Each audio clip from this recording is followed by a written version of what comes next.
We have Dr. Eugene Eteris, who has an MSc in Comparative European Politics and a PhD in Law, and Lig Jura degree from Denmark in 1992.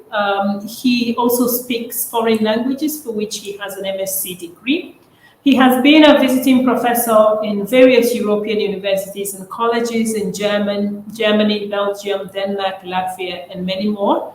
And he has published several books on the European Union economic policies, law, and integration. Over the last 20 years, he has served as a managing director in the European Integration Institute, Denmark, having contributed heavily to the E2 special website since 2020. We'll be listening to Dr. Eteris now. You're welcome on board. What a wonderful presentation I have heard about myself. What person am I? I never knew. Now, after this month period, we have a new theme, which is sustainable communities. A wonderful theme. And I guess that there is slightly misleading information in the program. It says about basics in the sustainability community. But then recently, the organizers, the institute, environmental institute, said that another theme would be much better, which is about skills and competences, which is actually part of the basics. So they suggested I stick to the skills and competences because it might be a little bit more important. So I guess we have to see the changes in the program. So it's not about the basics solely. It's about the skills and the competences in the communities dealing with SDGs. This is what is the attention of my presentation. So we are all aware of the changes incurred by the sustainability challenges and to our communities. But still, the main question is how to make it more efficient, how to make it better. Well, so as I said, I suggested one, so to say, silver bullet. It's a cure. It's about the skills and competence. It's generally it's like first steps in kids' upbringing. We send kids to the schools, to the universities, etc. And according to the recent calculations, about half of the employees by 2025 will need reskilling. That's correct. And this is what the main challenge for our communities is about. So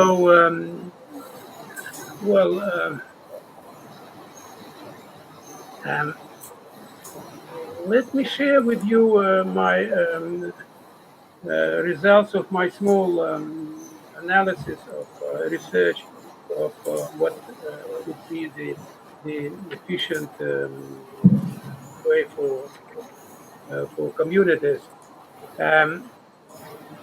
I guess that this is what the background of efficiency is: the skills and qualifications of not only the elected officials, but the staff in general, the civil servants. It's as I said, we are in the beginning. We are just kids in this sense in the communities. We are 7 years old, so we have to learn something about the SDGs, and that's important that the institute made this conference and put attention to these issues, SDGs. It's great and it's good. We know that SDGs are having three aspects: the social, the economic, and the environmental. And this is what is all vital for the communities. By the way, the communities are varied in the sense of territorial. We are local, regional, national communities, and they are professional, by the way. For example, scientific communities, medical, transport, energy, they are all involved in the SDGs and in the implementation. That makes things even more complicated.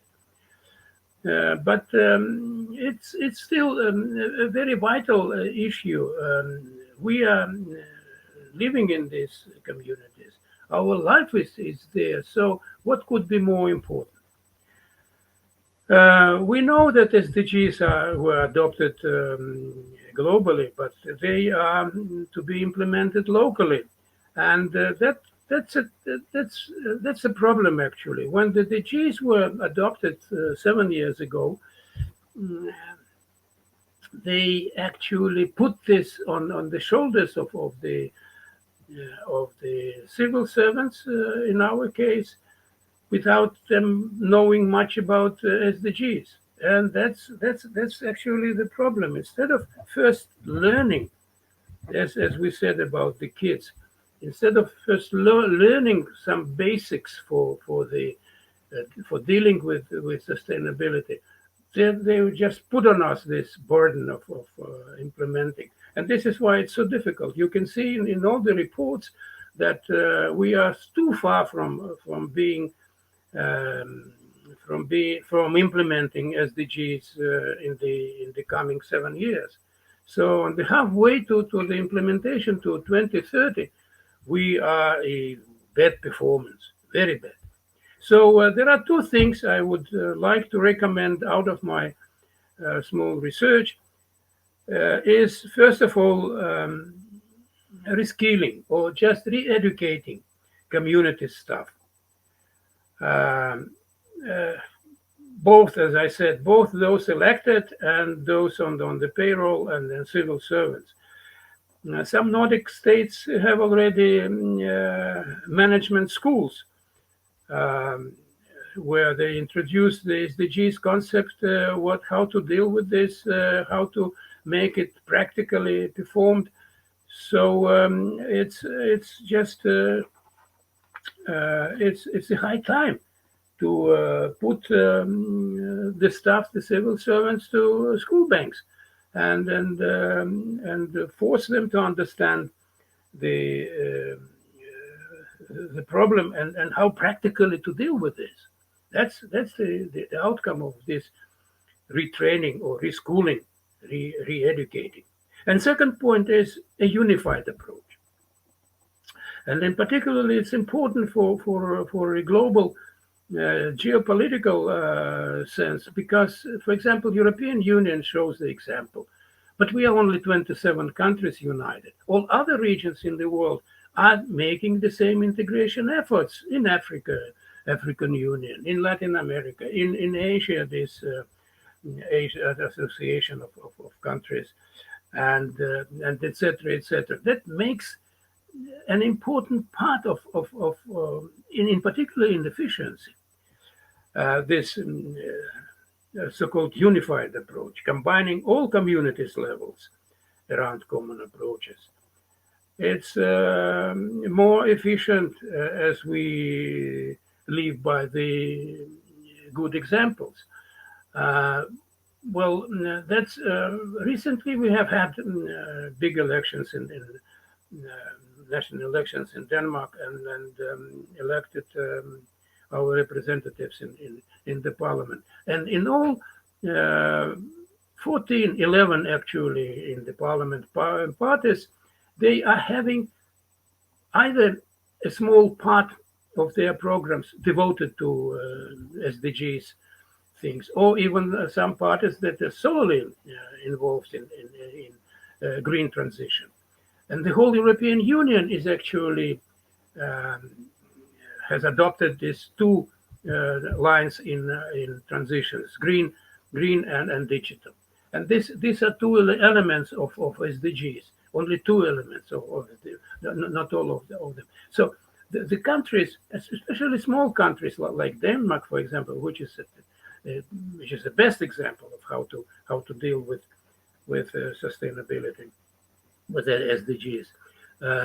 It's a small country, but the share of um, our efforts in the world is very small. But it gives an example how to cooperate, how to make integration efforts, and this is what the world is about: integration efforts around SDGs. Just give you one example. We in the European Union um, hope that to reach over 80% of clean energy by 2030. But 4 countries out of 27 would like to phase out fossil fuels by 100%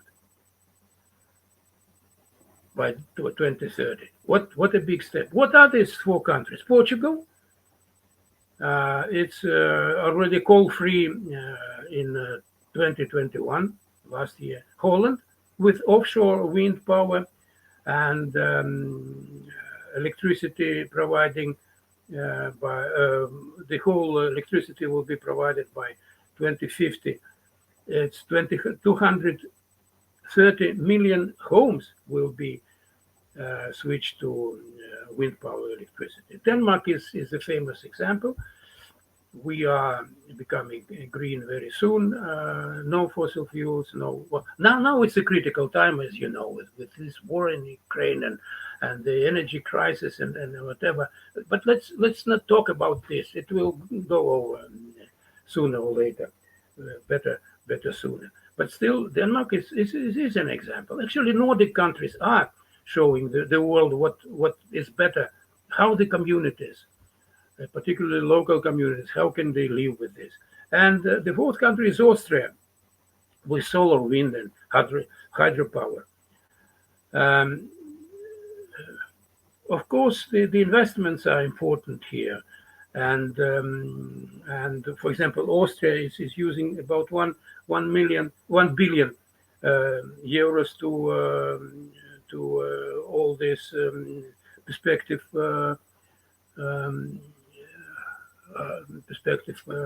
implementation, and the whole European Union is to use a lot of resources and billions for this for SDGs. But the one thing about the skills and competences is important. The next year, the European Commission decided to be the year of skills. That means that all European Union institutions and the Commission, the Parliament, the Council, and all the other consultative and bodies of the European Union, they will concentrate all their efforts to skills and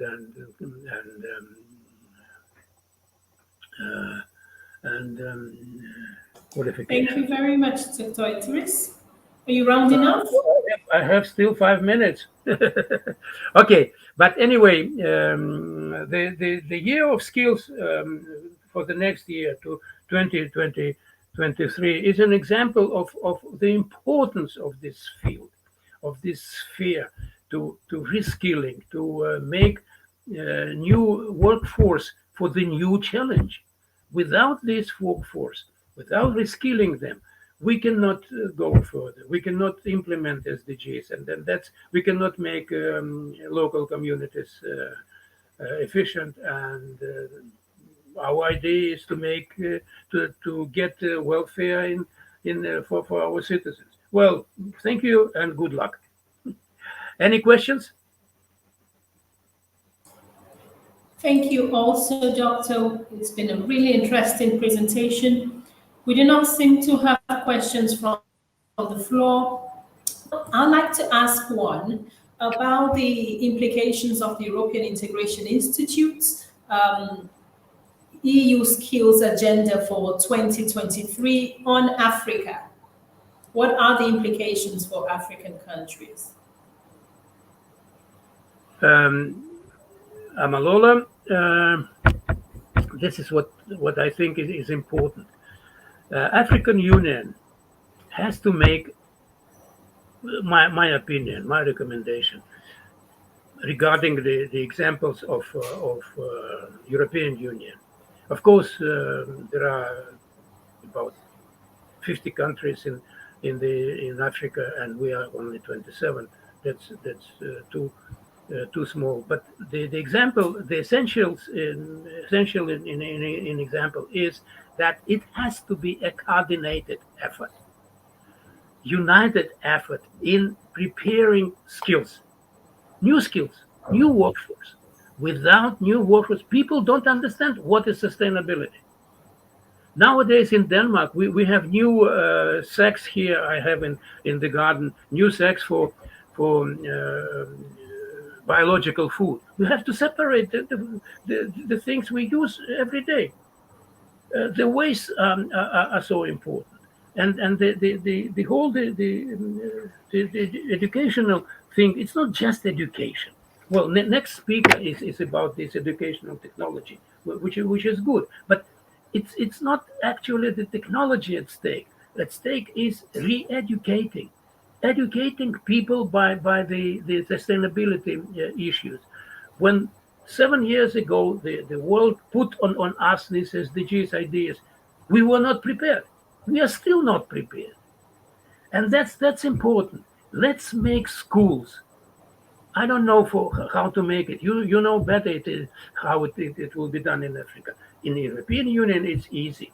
All these administrative management skills to manage the SDGs. All these 17 SDGs, people just stuck with it. They don't understand what to do. So my idea is to make educators flow instead of, well, of course, money is important, but just let us flow to Africa. Let's put our knowledge to